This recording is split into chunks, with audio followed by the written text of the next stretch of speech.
think being a refugee is one of the worst things in life, because first, you will miss one of your family members. It's not going to be there, either your mom or your dad or one of the relatives. Second, you will not get whatever you want. You will not be having, like, for example, you guys now are students, you have your mom, you know, your dad, they covered you about your medical problem, you have insurance with them. But life in the refugee camp was really hard because we were defending on wealthy nations like the United States, Great Britain, and some others. So the basic thing that we can get by that time, we don't even get, you know, enough food. We were given a fraction of what a human being is supposed to eat a day, or a fraction of what a human being is supposed to eat like a week. So if I remember when I was in Kakuma, all of us, you know, there were about a lot of lost boys. So the food that we get from the United Nations was not enough. So just to wrap it up, you know, when I was in Kakuma, when they were in Kakuma too, we just eat like one time a day. Like, for example, when I was in Kakuma, we have a group of lost boys. We made a group. We put our food together, our ratio together, because they give us like 1 kg. They give us like a cone for 15 days. So that one is not enough. So we group ourselves and we cook, like, if I eat today like 1 o'clock, then I'll eat more like 1 o'clock tomorrow. So those are the kind of things that we have. If I'm sick, I go to the hospital. There are no good meat. There are no professional doctors. There are no medicine too. Sometimes we run out of those. The United Nations do not provide that. So life in refugee camp in general is one of the worst things. Still now, you heard that there is a war somewhere in Congo, in Sierra Leone, in part of Southern Sudan. It hurt me a lot, and hurt, you know. So those are the things that we have faced when we were refugees. When all of us were refugees, we do not have this little body that I have now today. Yeah, and did you have, like, the rations that you were given? They were just a little tiny bag. Yeah, and they were supposed to last you 15 days. Yeah. Did they last you when you put it all together? How many days out of the 15 did you have food? Well, to be honest to you, those 15 days, sometimes we call them maintenance ratio, you know, because it's not gonna let us going to die, yeah. And it's not gonna help us, you know, to be strong enough to be healthy. That's how we call it. So the food does not last for 15 days, because if I remember, they give you 5 kg of maize for 15 days, and then 1 cup of oil for 15 days, 3 pieces or 5 pieces of firewood, because we don't have the stove, you know, electricity to cook. We cook on firewood, you know. We have like maybe half cup of sugar for 15 days. Those things last like, you know, maybe you have 7 days or 5 days cut off. And by that time, sometimes we just give a nickname. I think William, if I can remember, we just give a nickname of those days left that we call them black days, because you will not see, you know, lost boy cooking, because the ratio finish before the day. So they have those few days. It's just sometimes get together after the school and have some jokes. You know, some of the lost boys go back to our memories. What happened to you when you crossed one of the rivers that infested by crocodiles, snakes, and all this? You know, that's how we spend all those days. But we gave them a nickname that like black days. And you understand why it's called the black days, because they didn't have to make a fire on those days, so it stayed really dark. So you only used your firewood if you had to cook something. Yeah. It was so precious. So on those 5 days that they were out of food, there's no fire. So you imagine how dark it is. There's no electricity, and there's no cooking fire. So that's why it's called the black days. And on those days, like Samuel said, they had to keep each other like distracted. So the most valuable person out of your big group of friends, how many people would put their food together? When it's different to the group, like when I was over there, we were 30 of us, you know. And we do it by 10. If I cook today, the other one, I cook today, you know, at 1 o'clock we eat, and then the other one, the next day, 1 o'clock tomorrow, the other one will cook and we eat. That's how we eat. So the most popular person in that group of 30 was the one who was the best storyteller, like the funny person. Not the person who's saying, are you hungry? I'm hungry. You know, those people you don't want to be anywhere near. That they make you think about it the whole time. Are you? So if you're in a car and you say, oh, I'm tired, or aren't you tired? Shut up, because no one wants you in that car, okay? So, but if you can make the ride go faster and be kind of fun, that's where you'd be. So they had a crazy friend, who's still a crazy friend, named Dang Dang, and he was pretty famous in the refugee camp because he was really, really funny. And my kids call him Dang Bling now because he has 2 big earrings, and he's still funny. He's so outrageous. But anyway, he was very popular, and he got their mind off of being hungry because he would tell outrageous stories and make fun of them, like pick up on people's idiosyncrasies and stuff, but not in a mean way. And so anyway, that's just a little insight to how they made it bearable. Because how could you make 5 days of not eating bearable? And that's pretty tough, real stuff. It's really hard. And this is Arik, the lost boy that we couldn't find. Well, he's here now. So we find What can I say? Do you want to introduce yourself? Yeah, my name is Mother. Arik. You go with Arik instead of Malaysia card. If you don't want to put 2 L on it, you know, like, you have more question, right? So You still have more question, right? Yeah. I was lost in your building because I was lost outside anyway. So when you called me lost, so I'm still lost. Nobody found me. So I'm keeping lost. So I'm so happy that I came to meet with you guys. And our history, we cannot even hide in it because where we went through, we want you guys to learn. And when you learn, you know yourself, and that's why we keep it, because this history sometimes when you think by yourself, sometimes make you cry. Because you see somebody over there eating good food, and you don't have nothing, how are you going to feel? So if you came in the life of refugees when we were in refugees, it's okay to be in the refugees. You cannot go nowhere. You are just stuck. Like you cannot compare like, Mom, I need to go to my friend's house. Over there is no friend house. You are in just camp, and when you have nothing to eat, you just go to the forest and come back, keep going, you go like beautiful. You just go there and come back, and that is the life of refugees. So I thought when I came to the United States, I thought I was going to be stuck in refugees camp. So I would be stuck in one place. But it didn't happen. Came to the United States, and I'm traveling all over, driving. I don't know how to drive before, but now I don't drive. I can go anywhere. But the car is still big. I cannot reach some part. That's why I keep losing in your building. Thank you. Yes, another question? Even though life in the camps were not good at all, what were you feeling when you finally got the chance to come to America? Come to America. Everybody want to come to America. Before I didn't have dream of coming to America. I know I'll be in a camp and I'm going to die in a camp. With that small food, 2 pounds for 15 days, it's not going to be enough for me. I know I'm going to be a skinny guy forever. But when I came to America, I just came and my favorite food in the morning when I came, one of my host family, they took me to the restaurant and I don't know that restaurant. So when they give it to me, they say, what do you like?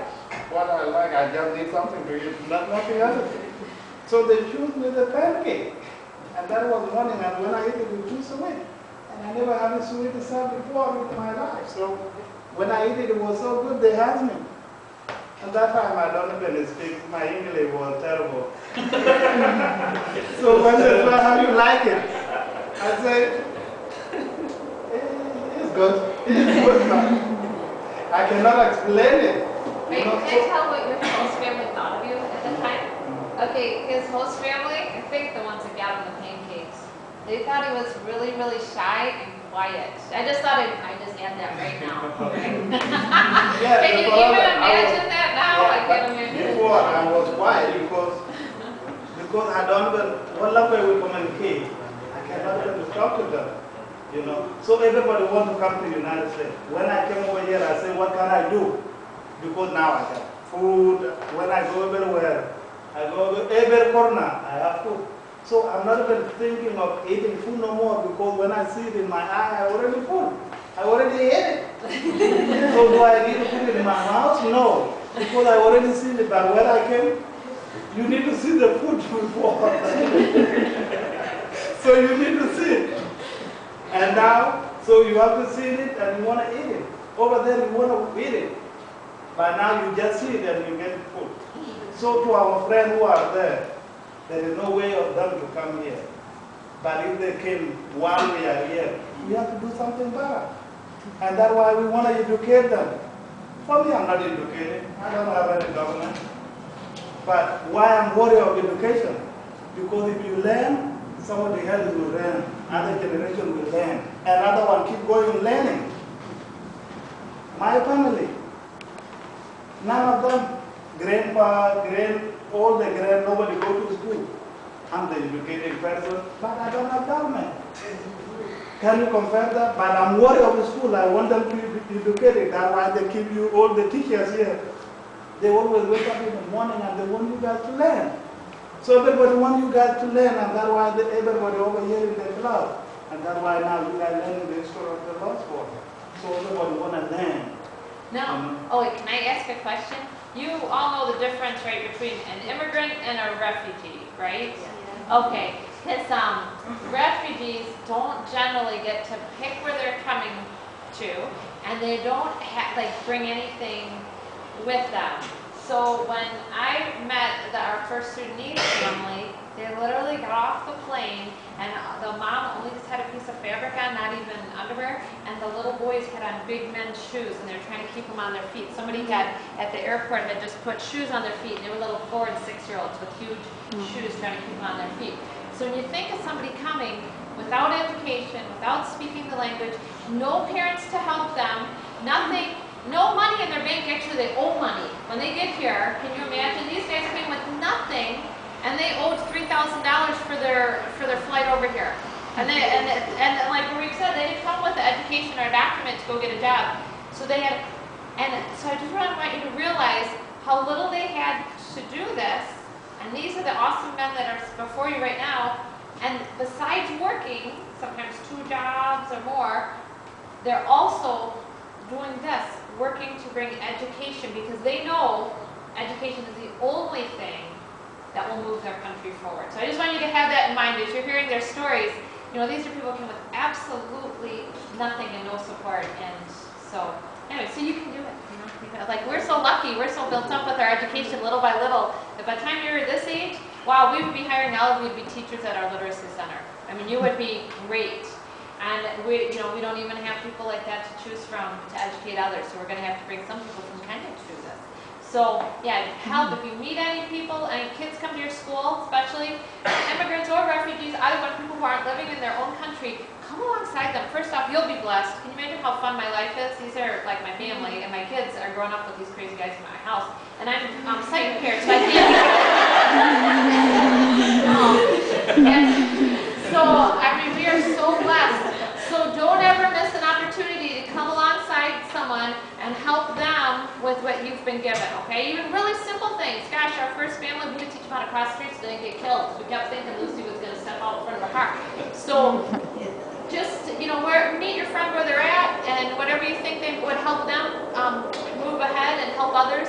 Anything you teach them, they're going to go home and teach their family, so you can teach them how to use the bus schedule, whatever is going to help a lot of other people. So I just really want to encourage you, don't wait for some adult to be able to do something that you could do. And you're going to be the best person for a peer, much more so than adult helping that person that's your same age, okay? Any other questions? Well, 2 things. One is, our third group is a bullying group. Oh. And I think that also lends into the boys being here, because they maybe would have more compassion knowing that the children they're sitting next to have gone through situations. Every child has gone through something. And so that's our third segment, is on bullying. And then I wanted to ask you,